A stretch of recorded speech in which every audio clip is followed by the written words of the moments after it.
Hi friends, welcome back. Sharon Brubaker, Advanced Certified Grief Recovery Specialist. I've been sharing a little bit about my story, and you know that I became an Advanced Certified Grief Recovery Specialist after the tragic death of my two nephews, Donovan and Austin.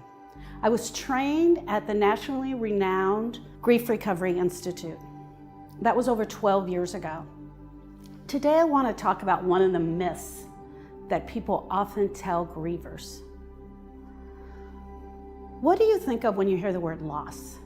Most people don't realize that there are over 40 different losses that can cause a grieving experience in our heart.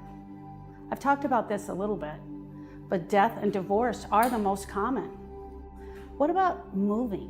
What about a pet loss for yourself or for your child? Breakup of a romantic relationship, abuse of a long-term relationship, neglect, loss of trust, just not feeling like I can trust anymore. Some of the things I've shared in my other videos is that grief is a normal and natural reaction to a loss of any kind. It's normal and natural for us to grieve. We just have never been taught how to do it.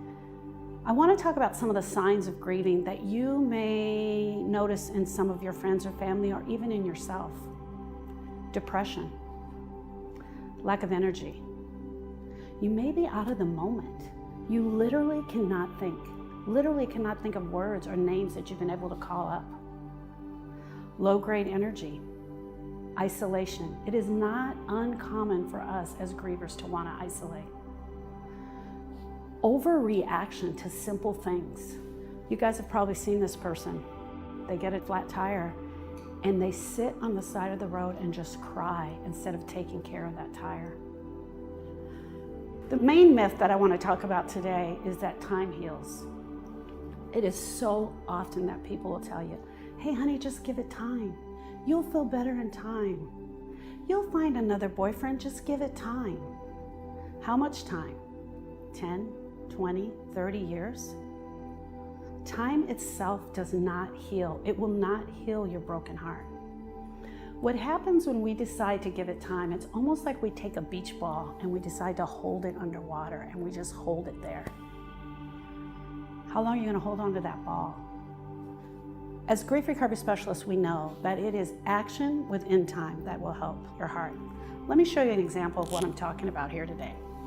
Let's say this is Sally. And Sally is 5 years old. Look at my little Sally. Sally gets bullied in school and she gets beat up by some kids and they're constantly pushing on her. But Sally's father's in the service and they have to move quite often. So every time she does get a friend, they have to move from that area. And Sally's dog dies. Also, one day Sally leaves her bike on the front porch and it's stolen, and her dad says, don't worry, we'll get you a new bike on Saturday. Sally remembers that. This is 5-year-old Sally. She never took the action steps. Let's go ahead to when Sally's 40 years old. Sally not only has all of the grief in her heart from her 5-year-old self, but now she also has the grief of the breakup of romantic relationships. Her mom passing away, her dad tragically killed. We know for a fact that grief is cumulative and it's cumulatively negative.